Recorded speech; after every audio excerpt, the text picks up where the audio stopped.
Bonjour, voici les principales nouvelles du 10 mai.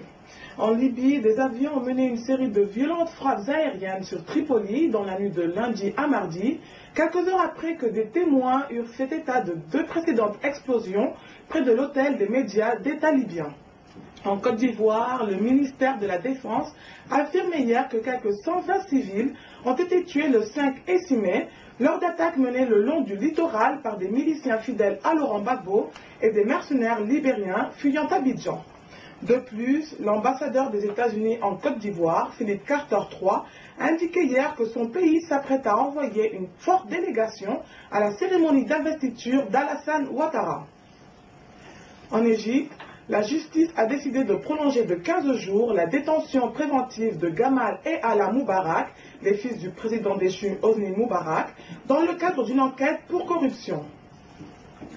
Au Tchad, le président tchadien sortant, Idriss Déby Itno, a été sans surprise réélu avec 88,66% des voix dès le premier tour de la présidentielle du 25 avril, boycotté par l'opposition et dont le taux de participation s'élève à 64,22% selon la commission électorale.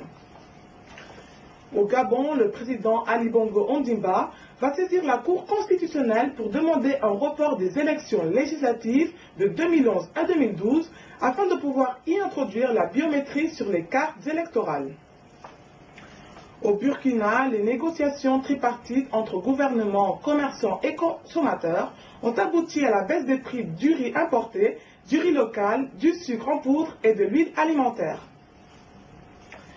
Au Congo, le Comité international de la Croix-Rouge a entamé la distribution du matériel agricole à plus de 100 000 personnes. Au Togo, quelques 36 corps ont été pêchés dans le lac Togo après qu'une barque, avec à bord une soixantaine de personnes, eut chaviré. C'est tout pour aujourd'hui. Afrique Info vous souhaite une très bonne journée. Rendez-vous demain pour l'actualité en une minute.